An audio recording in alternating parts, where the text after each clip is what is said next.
texto que nós vamos ler, eu já disse, João, capítulo de número 5, 6. Pronto, glória a Deus. Muito obrigado ao irmão Rony. Postou aqui já nossa campanha também, que a gente abraça do Agosto Lilás contra a violência contra a mulher, conscientização. A igreja, irmãos, ela tem um poder de ser um agente social de transformação, de conscientização, de mudança. E às vezes alguns pensamentos retrógrados, alguns pensamentos anticristãos perduram até mesmo entre nós, que dizemos que temos a palavra de Deus.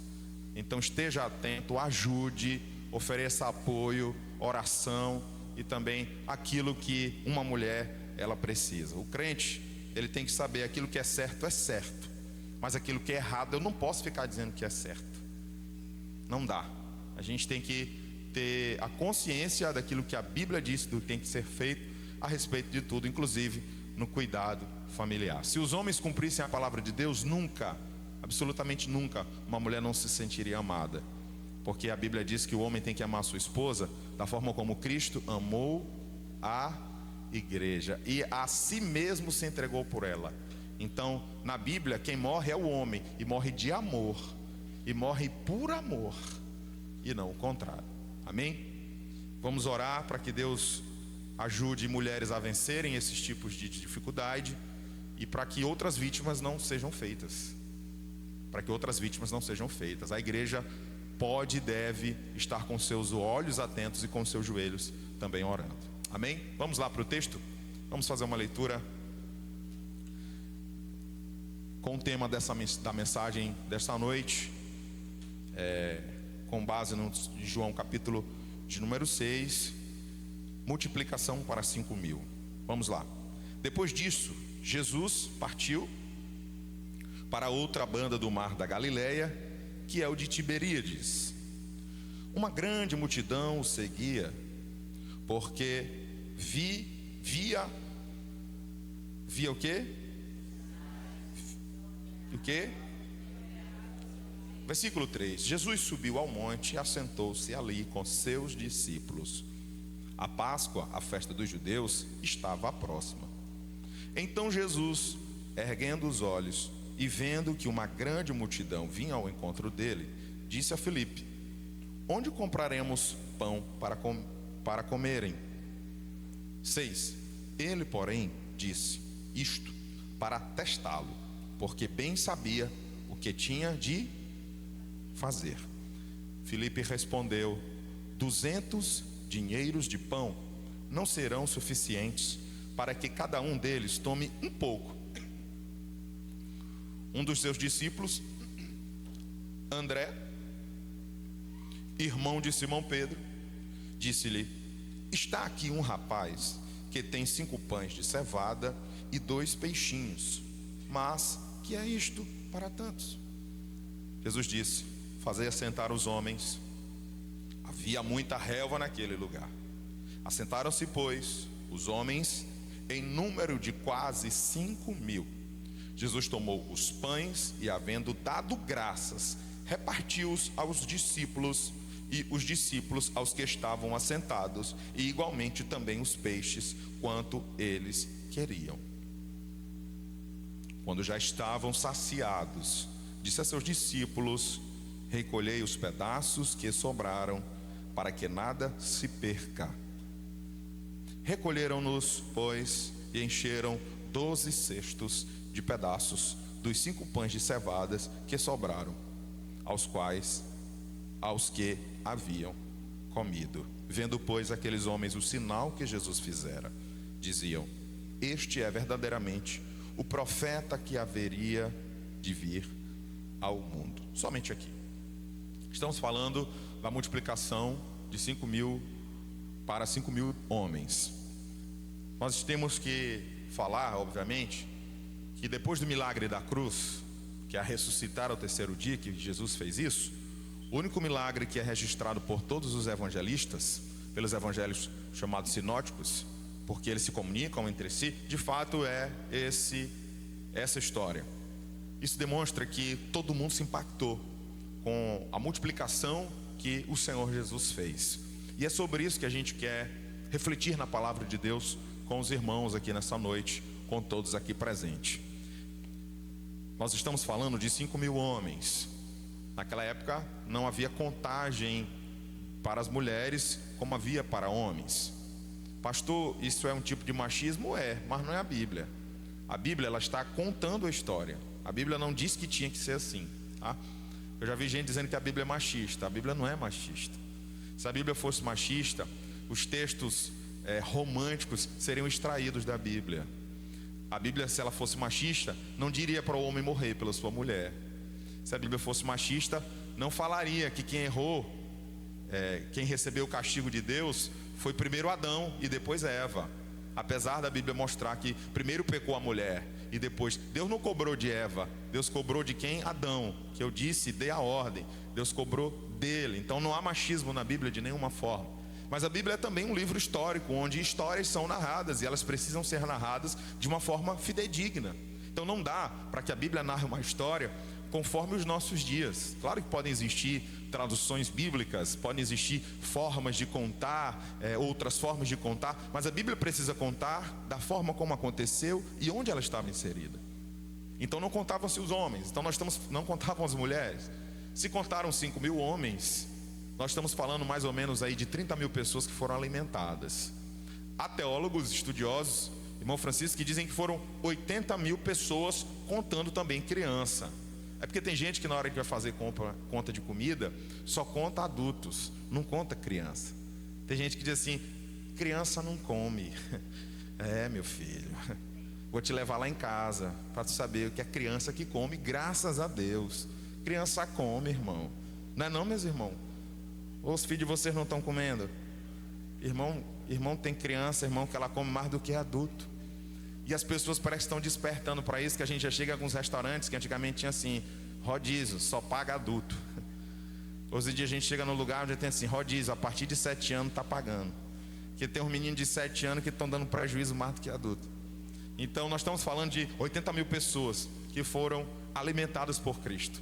Existe aqui uma gama de situações de aprendizado que a gente quer trazer aqui para nós nessa noite, tá? No versículo que nós lemos, o 1 e o 2, Jesus nos mostra, o João, o evangelista, nos mostra que Jesus havia atravessado o mar de Tiberíades, que é o mesmo mar da Galileia, e nessa uma multidão acompanha. E eu gosto quando o texto justifica a quantidade de pessoas. Estava chegando a Páscoa, e por se chegar a Páscoa, irmão Eduardo, havia uma quantidade de pessoas vindo de várias partes do mundo para estarem ali. Começaram a ouvir que Jesus estava realizando milagres. E aqui o texto vai nos dizer, lá no versículo 2, diz que uma grande multidão seguia Jesus, irmão Raimundinho, porque via os milagres. Então a gente precisa entender, irmãos, que existem pessoas que estão indo à casa de Deus, que estão indo à igreja no sentido de templo. Existem pessoas que estão lendo a Bíblia ou que estão procurando Deus porque elas têm uma necessidade, porque elas estão com uma pendência, porque elas estão com um problema. Algumas pessoas querem usar Deus como se fosse um passajar. Você sabe o que é um passajar, né? Quem já teve dor de dente, lá da década de alguns anos para trás, não vou citar a década, quando a pessoa precisava, porque estava com dor de dente, nem sei se ainda tem passajar nos dias de hoje, tá? Então me deixa eu falar como ainda tem passajar, né? Quem estava morrendo de dor de dente, precisava urgentemente tomar um passajar. Tem gente que é assim pro lado de Jesus. Quando está aperreado, procura Jesus. Quando está sendo perseguido, procura Jesus. Quando tem um problema, procura Jesus. Quando está doente, procura Jesus. Ele só é visto pela presença de Deus quando algum problema está acontecendo. Às vezes tem gente que está sumido, meu Deus, não sabe, não vai à casa de Deus, e de repente, aí você já fica, meu Deus, o que é que está acontecendo? Meu irmão, tem alguma coisa acontecendo. Porque tem gente que é assim, que vai procurar Jesus por conta dos sinais que ele pode fazer. Tem gente que está procurando Jesus porque ele tem bênçãos materiais para dar. Porque a multiplicação de pães é uma bênção material, é um alívio para a fome das pessoas. Nós não devemos, irmã Lohane, procurar Jesus porque ele pode alimentar-nos, porque ele pode diminuir a nossa fome de alguma coisa que a gente tem. Não é válido ir em busca do Senhor interessado em ver coisas acontecendo. Tem gente que gosta do espetáculo. Tem que ter o espetáculo para ele sentir Deus no culto. Se não tiver um caindo, uma se jogando, parece que o culto não foi bom. Se não tiver um dando uma rasteira no outro, o outro dando uma voadeira no outro e caindo nos peitos do outro, o culto não foi bom. Porque precisa ter um sinal, precisa ter um show, precisa ter alguma coisa visual. Meu irmão, a palavra de Deus, ela é suficiente. Ela rasga o nosso coração e a nossa alma, nos alimenta e nos mostra a nossa necessidade. A Bíblia vem de Deus, vem para nos saciar, porque ela é um pão espiritual para nós. Aquelas pessoas estavam em busca de Jesus, como o texto nos mostra, porque via sinais, via que ele curava enfermos, sabia que ele tinha poder para multiplicar o pão. E tem muita gente, irmãos, preocupado com o ventre físico, com os interesses próprios, com o próprio umbigo. Mas o que o Senhor Jesus tem para oferecer é muito mais do que um pouco de pão para aliviar a tua fome. Jesus, ele quer saciar a tua fome da tua alma, a tua necessidade de ter um Senhor, de ter um Salvador. Ele quer preencher o vazio, não é do estômago, mas é do teu coração, da tua alma, da tua necessidade que você tem de receber de Deus o perdão dos seus pecados. A fome que eles queriam era matar, era a fome natural, a fome física. Mas o pão da vida estava lá à disposição. Você sabia que tem gente que vai se arrepender no futuro? Porque enquanto agora o pão da vida está disponível, ele não quer. Enquanto há uma oferta de pão, ele rejeita, não quero. Mas quando o pão da vida não estiver na prateleira dos templos, da Bíblia e dos lugares, muitos irão ter fome da palavra e não vão ter como saciar. Muitos terão fome de Deus e não terão como se saciar, porque a Bíblia nos diz que em um dado momento, essa porta da graça que hoje está aberta para nós acessarmos até a presença de Deus, para recebermos o perdão, para termos o nome escrito no livro da vida, essa porta vai se fechar. E depois que a porta estiver fechada, ninguém terá condições de abrir. Por isso que eu quero que você diga para a pessoa que Deus colocou ao seu lado nesse culto: a porta da graça está aberta. Se você não passou por ela, é tempo de passar por ela. Olhe para cá, por favor. A porta da graça está aberta momentaneamente, ela vai fechar. E eu digo para ti com toda sinceridade, eu quero que ela se feche logo. Não porque eu não quero que alguém entre nela, não é isso. É porque quando a porta da graça se fecha, significa dizer que os céus estarão abertos para que a igreja possa se encontrar com Jesus. Quando essa porta aqui da terra fechar, é porque Deus abriu a porta dos céus para os seus santos que serão levados e arrebatados para estarem com Ele para sempre. É a Bíblia que nos diz isso. O texto nos mostra ainda que Jesus vê a multidão vindo ao encontro dela. E meus irmãos, eu estava pensando cá com os meus botões espirituais. Senhor, às vezes a gente teme o desafio. Nós vemos o desafio, nós tememos o desafio. Não é que Jesus estava com medo. A sua Bíblia só diz que ele contempla a multidão indo até ele. Então ele estava atento, vigilante, olhando a multidão indo até ele. E o texto mostrou para nós que ele pergunta para Filipe: onde é que nós vamos comprar? E ele sabia que a logística não era para comprar. Eu não vou fazer um cálculo que seja um número aproximado. Eu não vou fazer de 20 mil pessoas, não vou fazer de 30 mil nem de 80. Eu vou fazer só de 5 mil pessoas. 5 mil pessoas, 5 mil homens para comer. O texto não diz se era uma refeição pequena na cultura judaica ou se era uma refeição grande. Vou contextualizar. O texto não diz se era um almoço ou se era uma merenda. Maranhense que gosta de merenda, né? Maranhense não faz lanche. Ninguém convida, bora lanchar, não, bora merendar, né? Então, a Bíblia não diz se era uma merenda, né? Se era uma bananada, se era um bike lanche. Não. A Bíblia só diz que era um momento de refeição. E aí Jesus pergunta: onde é que nós vamos comprar? Meus irmãos, era muito dinheiro para aquela logística. Você viu comigo que Filipe disse assim para Jesus, versículo de número 7: 200 dinheiro de pão não serão suficientes para que cada um deles tome um pouco. E o versículo 6 diz: ele, porém, que Jesus disse isso para teste.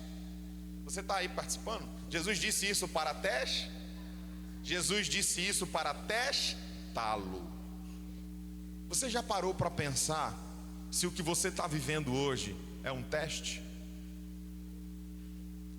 Você já parou para pensar se você está passando pelo teste do Senhor? E que nem tudo que você está vivendo é o inimigo, ou não é nada o inimigo. Porque tem muito crente que ele tem esse complexo de Satanás sobre a vida dele. Tudo ele acha que é, eu não vou chamar nem de cão, porque tem uns cachorrinhos, mas tudo ele pensa que na vida dele é o diabo. Meu irmão, o diabo está se levantando. E o que foi, irmão? Eu estou com uma fome. Oxi, ai meu Deus, o diabo agora está dentro do teu estômago. Meu irmão, eu estou no vale, passando uma dificuldade, estão se levantando contra mim. E o que foi, irmão? Irmão, é só besteira. Eu não estou falando que não existe guerra espiritual, ok, irmãos? Tem muita. E o diabo gosta às vezes de fingir que ele não está lá, e ele está lá, tá? Mas eu só estou falando para nós, irmão Caio, que não, nem tudo é o diabo, não tem a ver com o diabo. Tem muita coisa, irmãos, que ela simplesmente é algo natural que se desenrola na nossa vida. Eu sei que às vezes alguém pode receber sim uma influência do inimigo das trevas e se levantar contra um servo, uma serva de Deus. Mas tem coisa, irmãos, que é complexo de perseguição, é complexo de inferioridade. Tem coisas que não são nada nem de perto espirituais, elas são humanas e terrenas. Homens pecadores que têm maldade no coração e que vai tentar. Pode ser que às vezes seja o diabo indiretamente, obviamente, mas a gente não precisa achar e atribuir que tudo que a gente está vendo tem um fundamento maligno. E eu estou falando para os irmãos que existem isso também, tá? Existe a exceção. Existe sim uma ação do inimigo, ok? Não estou dizendo para que ninguém não acredite nisso. Eu estou falando que há momentos que a gente está pensando que é o diabo, mas é Deus. Eu acho que se Jesus dissesse assim para Filipe: Filipe, tu és o responsável para ter que alimentar toda essa multidão, eu acho que ele ia dizer o quê? Está repreendido. Senhor, eu não tenho prosperidade para alimentar uma multidão dessa. Eu não tenho condição financeira para fazer isso. Meu irmão, você já parou para pensar se o que Jesus estava falando com Filipe pode estar acontecendo conosco? Existem momentos que Deus permite que nós sejamos testados, que nós passemos por provas. Você já parou para imaginar que há tempo em que a gente vai fazer algo e dá tudo errado? E quando a gente pensa assim, não, agora vai vir um tempo de refrigério, dá errado de novo. E quando a gente pensa assim, não, agora vai, e não vai nada, vai de mal a pior. Então não pense que o problema que você está vivendo hoje pode ser uma maldade, ou que a dificuldade que você vive hoje, ela tem um fundamento maligno. Não, Deus permite que sejamos testados. A diferença é que o diabo, quando ele quer tentar, ele testa, ele tenta para derrubar, para envergonhar. Jesus, quando faz o teste para Filipe, não é para envergonhar Filipe, até porque ele sabia o que ele iria fazer. Então, quando Deus permite um teste na sua vida, é porque Ele já sabe o que Ele vai fazer. Quando Deus permite a prova, Ele sabe como agir na prova que você está vivendo. Quando Ele permite a dificuldade, é porque Ele já sabe como vai resolver o seu problema. Mas, meu irmão, olhe para Filipe, vendo 5.000 homens, e eu disse aos irmãos, possivelmente 30.000 pessoas. E tem teólogo que fala em 80, mas eu não vou passar de 5.000 homens, como está aqui na Bíblia. 5.000 homens chegando para serem alimentados. Meu irmão, se fosse crente da Assembleia de Deus, era 105. Era 5 mil homens valendo por 10 mil, não era?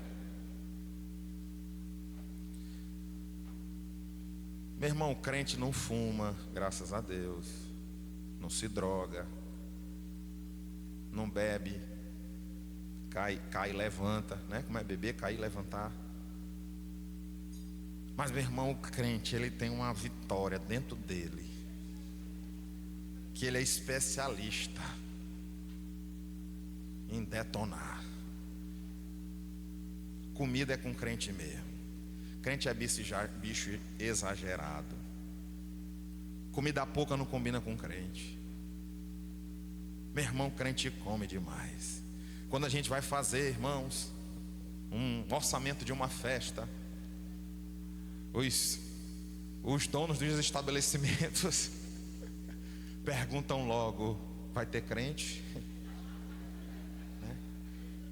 Eu estou falando sério, tá? Eu me lembro de uma vez que eu estava vendo uma contagem que a pessoa disse: olha, tanto de arroz dá para tantas pessoas e tanto e tal. Aí ela disse assim: não, mas são os irmãos da igreja. Aí a mulher disse assim: eu não faço para crente. Aí até a gente pensava que era preconceito religioso. Não, ela está blindando o patrimônio dela, está se protegendo de não falir. Que Deus tenha misericórdia, né? Para a gente não exagerar, né, irmão? Tudo tem decência e ordem, não é? A organização de Jesus nesse milagre, ela é espetacular. Primeiro porque vem o problema. Observe que não é Jesus que vai atrás do problema, o problema vem. Eu sei que tem gente, irmão, que tem um chama para problema. Ô meu irmão, se tu tá assim, ora. Tem gente que tem um chama para problema. Mas eu quero dizer uma coisa para ti. Jesus é aquele que nos ajuda a resolver problemas. Então não desanima. A Bíblia vai dizer que Jesus testa Filipe. Eu quero dizer para ti, em nome de Jesus Cristo, não perca a sua bênção. Não deixe de viver um milagre. Você está vendo o problema? Você tem consciência da tua dificuldade? Você tem consciência da tua não força diante do que você está vivendo? Mas eu quero dizer para ti, no nome de Jesus, feche os teus lábios para você não blasfemar. Dobre os teus joelhos para orar. E coloque no seu coração fé para esperar Jesus fazer alguma coisa. Jesus não estava ali cobrando decisão precipitada, irmã Cláudia. Não. Jesus estava ali testando Filipe. Irmão, tem coisas que é só para você mostrar o que está dentro de você. Tem coisas que vão revelar o caráter bom ou ruim de alguém. Então, as circunstâncias que a gente vive, elas servem para muita coisa, inclusive para que o poder de Deus se manifeste nas nossas necessidades. Para haver multiplicação para 5 mil pessoas, primeiro tinha que ter o problema: 5 mil pessoas precisando comer. Então não foque, não pense apenas em soluções. Olhe para o problema, perceba o problema e encare o problema de joelhos, pedindo: Jesus, tome a direção, porque eu não sei nem por onde começar. Sabe aquela prova que às vezes a gente tem algo para se resolver e nós não sabemos, irmão Heitor, meu Deus, por onde eu vou começar? Mas eu quero dizer para você, quando nós estamos com Cristo, é Ele que realmente começa. Quando nós estamos com Cristo, Ele tem as respostas do sim, do que não, do espere, do se acalme, do vá, do fique, se sente, se cale. Mas eu tenho que estar disposto para ouvir a voz do meu Jesus diante dessa dificuldade. Meu irmão, eu quero profetizar sobre a sua vida, porque eu posso fazer isso. Eu tenho fé para fazer isso, em nome de Jesus. que o nosso Deus, o teu Deus a quem tu serves, não vai te deixar às cegas diante das lutas e dos problemas que você possa estar enfrentando. Eu creio que Deus vai te dar uma solução, eu creio que Deus vai te mostrar uma porta, eu sei que Deus pode te mostrar uma pessoa, eu sei que Deus pode te dar uma saída, eu sei que Deus pode te dar uma estratégia. Eu quero profetizar em nome de Jesus, eu quero ser boca de Deus para ti, que o meu Deus, o teu Deus, é um Deus de resposta, mas é também um Deus de ação. Quem testa é Jesus, quem pergunta é Jesus, e quem age, Jesus. Eu preciso correr aqui. Na hora do problema, da dificuldade, aparecem os bons de conta. Rapidinho ele calcula e diz assim: não dá. Aparecem os contadores, que eu não estou dizendo que está errado, tá? Mas em se tratando de fé, às vezes não faz sentido fazer contas. Pastor, o senhor está dizendo que é para eu gastar meu cartão? Oh glória! Está repreendido. Está repreendido. Todo espírito seu de ser pródigo. Você sabe o que é ser pródigo, né? Pródigo é gastador. Não pode ser gastador não. Não estou dizendo para ninguém ser gastador não, pelo amor de Deus. Eu estou dizendo, irmãos, quando o negócio é milagre, o nome disso aí é irresponsabilidade. Mas bora para o texto, bora para a Bíblia, bora para a palavra, que eu amo a palavra de Deus. Filipe, que está aí no versículo número 7. Filipe chegou e disse assim: Senhor, 200 dinheiro não dá para nada. Você sabe o que é que ele estava dizendo aqui? 200 dinheiro, ele fez um cálculo rápido. Olhou a quantidade de gente, pensou para um lado e disse: eita, estou morto. O que é que ele quis dizer? Diz 200 dinheiro. Era o cálculo que ele fez de que se alguém passasse um ano inteiro quase trabalhando só para pagar aquela refeição para um pegar um pedaço. Por quê? Vamos lá. O que é que ele estava chamando de dinheiro? Denário. Uma diária de um trabalhador comum, um denário. Se nós colocarmos essa dificuldade, essa quantia, vamos tirar o sábado e domingo desse ano. Digamos que esse trabalhador não trabalha dia de sábado e no domingo, não trabalha, vai trabalhar só de segunda a sexta. Em um cálculo rápido, 365 dias dividido por 7, que são 7 dias, 52 semanas. Considerando que cada dia da semana completam esses 7 dias, nós estamos falando de 52 sábados. E estamos falando de 52 domingos. Então nós temos aí 104 sábado e domingo que não se trabalha. Aí nós temos 244 dias de trabalho. Era como se ele dissesse assim: Jesus, para a quantidade de gente que tem aí, se eu trabalhar um ano todinho é perdido, porque não dá para ninguém pegar um pedaço. Eu quero aqui, irmãos, com muita responsabilidade, porque eu não prego para agradar a igreja, eu prego para alimentar a igreja. E comida, irmão, quem é filho de pobre sabe, a gente come o que mamãe bota na mesa. Eu não fui criado minha mãe perguntando para mim o que eu queria comer. Tanto que eu ainda não me acostumei ainda com isso, ainda tenho dificuldade. Quando eu vou no self-service, eu acho que eu posso botar um pouquinho de cada coisa. E quando a gente pensa que não, dá 1 quilo de comida, R$200, né?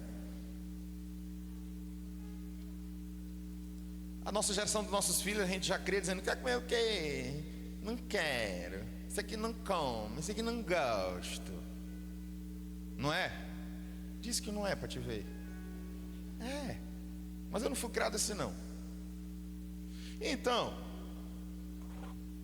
nós estamos falando de um tempo de dificuldade, como eu disse, responsabilidade que eu tenho com a palavra de Deus. Mas eu creio também que Deus é um Deus de providências para nós. Se você precisa de uma providência, a Bíblia me mostra: Deus tem poder. E Deus é, irmão Gustavo, um Deus de providências e de milagres. Mas para nascer um milagre, nasce primeiro o problema. Aí quando o problema morre, é que nasce o milagre. Então primeiro, irmãos, cheio de problemas que nós temos, dificuldades e desafios, a gente precisa entender que nós vamos viver assim. Dificuldades e problemas. Jesus disse: no mundo tereis aflições, tem de bom ânimo, porque eu venci. Então, dificuldades e problemas são totalmente pertinentes à natureza humana, muito mais cristã. Aí o bom de cálculo, o irmão Erasmo disse logo: 1 ano de serviço não dá para pagar, para ninguém pegar um pedaço. Porque na hora da luta, na hora da dificuldade, pode aparecer um Felipe, que ele não vai conseguir encontrar uma solução, ele só vai conseguir encontrar o problema.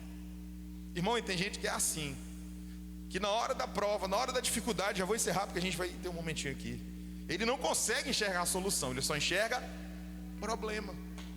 Ô meu irmão, muda a visão em nome de Jesus. Para de levar problema para dentro do teu casamento. Tua mulher busca uma solução, aí tu empurra um problema em cima dela.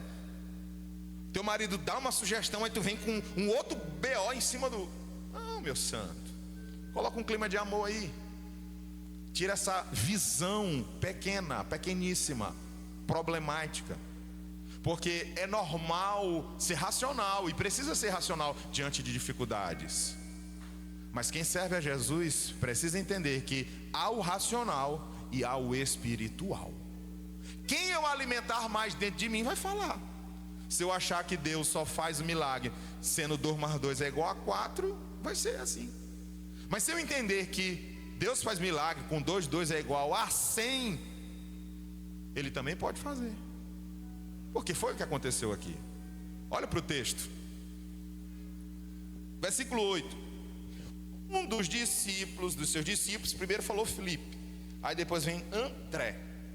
André é irmão de Simão Pedro, esse mesmo, o Cefas, que o nome do pai dele se chamava João, em outras versões se chamava Jonas. O pai de André, o pai de Pedro, se chamava João ou Jonas. Vai da versão. Inclusive quem diz isso é João. O próprio evangelista João cita o nome dos pais dele. Esse André, que é irmão de Simão Pedro, de Cefas, que ele inclusive é quem apresenta Cristo para ele.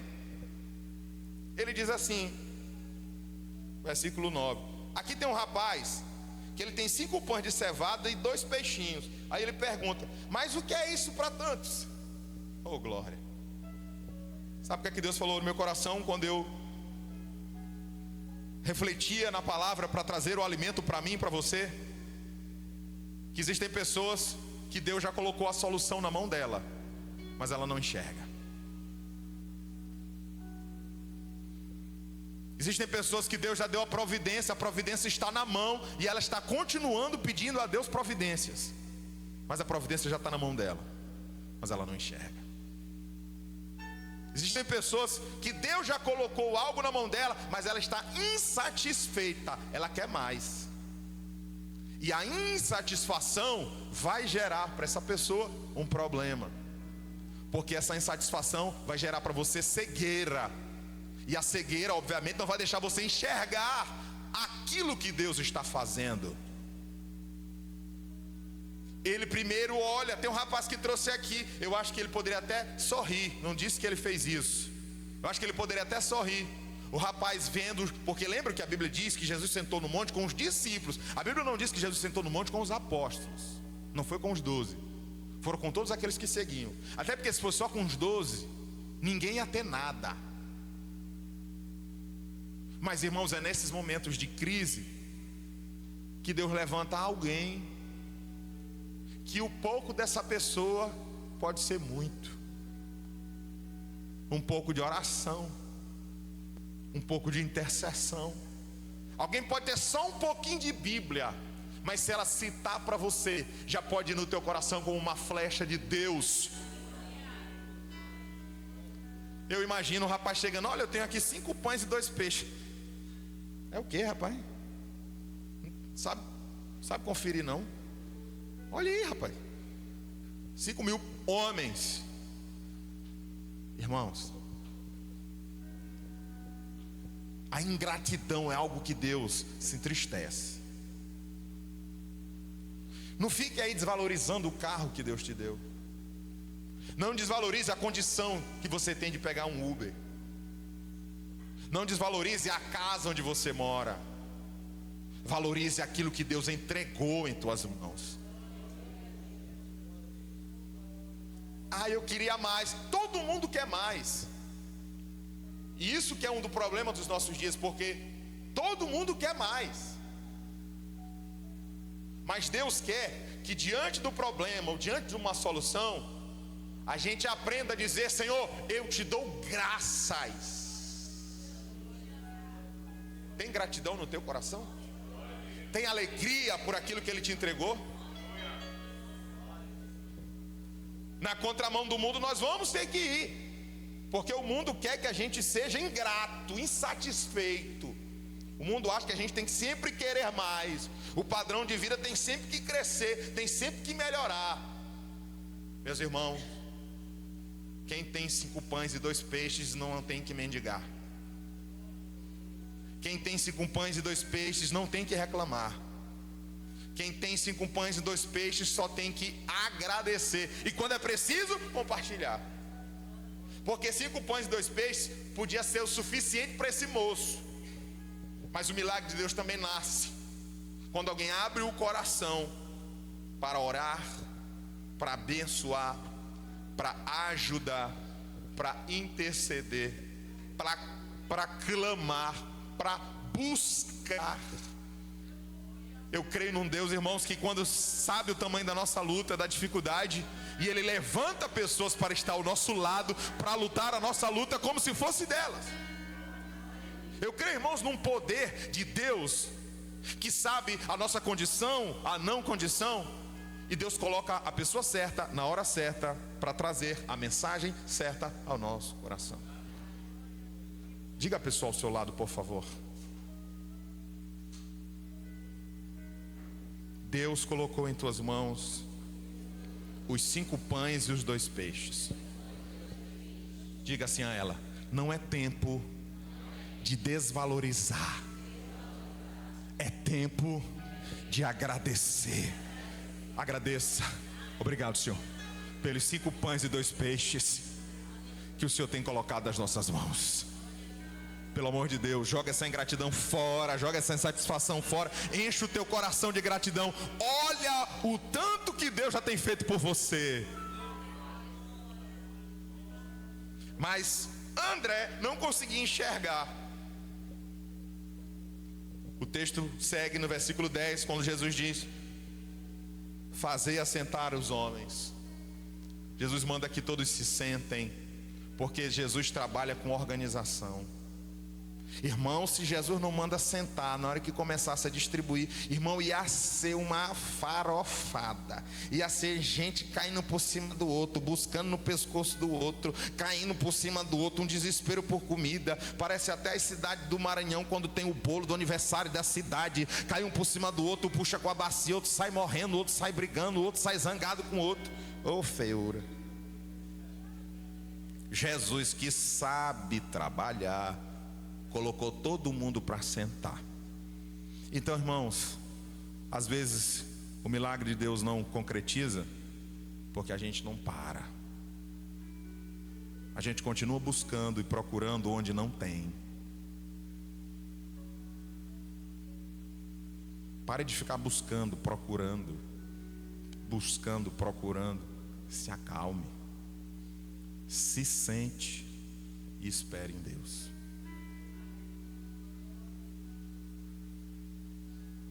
Deixe Deus trabalhar e aguarde o tempo de Deus. Quando você já fez tudo que você tem que fazer, não resta mais nada que você tem que fazer. Agora é que você tem que fazer algo importantíssimo. E o que é, pastor? Esperar. Todo mundo teve que esperar a sua vez. Tem gente que perde a bênção porque não quer esperar. Aí ela quer ajudar a Deus no milagre. Irmão, na hora que tu quer ajudar Deus no milagre, tu bagunça tudo. Porque quando sou eu querendo ajudar Deus no milagre, eu faço as coisas do meu jeito. Mas quando eu me sento e eu já fiz tudo que Deus quer que eu faça, eu deixo que Deus concretize do jeito que Ele quer na minha vida. Sabe de uma coisa? Pode acalmar o coração e esperar, porque Ele sabe até o que tu gosta. Deus é Deus de detalhes. Está atônito, preocupado, ansioso, com insônia, só fazendo os cálculos, só perdido no mar de inquietude. E eu quero te dar uma palavra de Deus essa noite. É tempo de você se sentar para você ver Deus servindo você através de quem Ele quer usar. Deus é Deus de providência, Deus é Deus de poder, Deus é Deus de graça, Deus é Deus de misericórdia, mas é Deus também de acalmar a tempestade. Deus também é Deus de mandar sente, se aquete e se cale e aguarde o tempo de Deus. Pelo amor do Senhor Jesus, aguarde o tempo de Deus. Jesus diz: manda todo mundo se assentar. Lucas diz que Jesus mandou todos assentar de 50 em 50. Facilitou até a contagem de pessoas. Aí a Bíblia vai mostrar para nós. Eu preciso encerrar. O versículo diz: Jesus tomou o pão, 11, e havendo dado graças, Jesus agradeceu por aquilo que ele tinha. Deixa eu contextualizar. Deus te deu um emprego, agradece. Tem tanto pai de família desempregado. Irmão, eu já perdi a conta da semana retrasada para cá, de pessoas que já mandaram mensagem pedindo: pastor, me socorra, me ajude. Não são pessoas da igreja, pessoas que nos conhecem de outros lugares. Eu preciso trabalhar, eu estou com um filho doente, eu estou assim, eu estou assado. E ao mesmo tempo eu tenho visto tantas pessoas ingratas. Meu irmão, Jesus agradece por aquilo que está nas mãos dele. E ele agradece a Deus: Pai, eu te dou graças. Senhor, muito obrigado pelos problemas que eu tenho, porque a palavra de Deus diz que em tudo nós temos que dar graça. Se o seu filho está doente, agradeça. Se você recebeu uma notícia ruim, agradeça. Se você precisa receber um aviso prévio, agradeça. Porque Deus é o mesmo que me manda levantar e me manda sentar para esperar o tempo dele. Eu preciso encerrar, irmão. Jesus agradece ao Pai.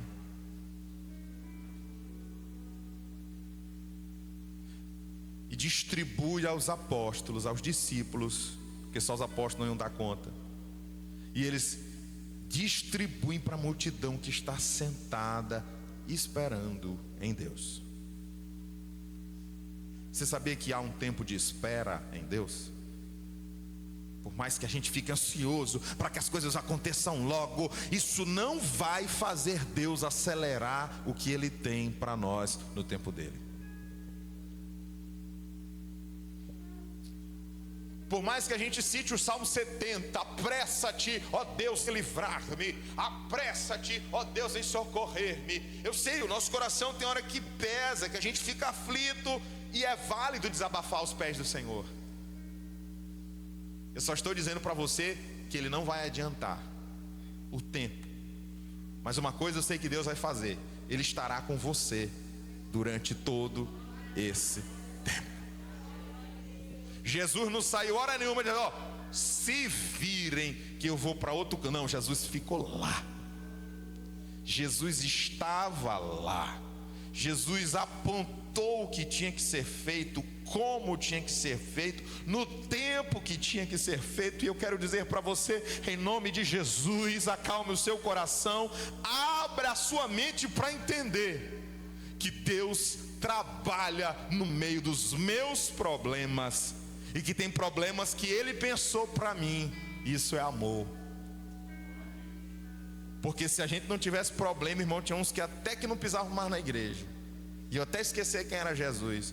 Mas o problema te faz lembrar: eu tenho um Deus nos céus, que se curva para ver a terra, que percebe quem sou, que me nota, e que o que eu estou vivendo hoje vai ser testemunho para eu contar amanhã, porque foram os 5 evangelistas que escreveram, porque foi muito tremendo o que Deus fez nesse dia, o que Jesus fez. Ele multiplicou os 5 pães e 2 peixes. Se nós fôssemos dar um pão para cada pessoa, nós estamos falando de 5.000 pães. Se fosse dar um peixinho para cada pessoa, 5.000 peixes. Não tem nem logística aqui em São Luís para a gente chegar agora num bairro desse com 5.000 homens para comer. Aqui não tem nem logística para fazer isso. Imagina numa região desértica. Creia no milagre, meu irmão. Creia no milagre. Ei, creia em milagre. Ei, creia no milagre. Creia no poder de Deus. Tenha fé no seu coração. Coloque fé na sua vida. Se você não está enxergando, eu quero te fazer enxergar no poder e na autoridade do nome de Jesus. Eu sirvo a um Deus que ainda faz milagre. O homem pode dizer assim, não dá certo. O médico pode dizer assim, é o fim. O diagnóstico pode ser horrível. Mas eu quero dizer para você que eu creio num Deus de milagres.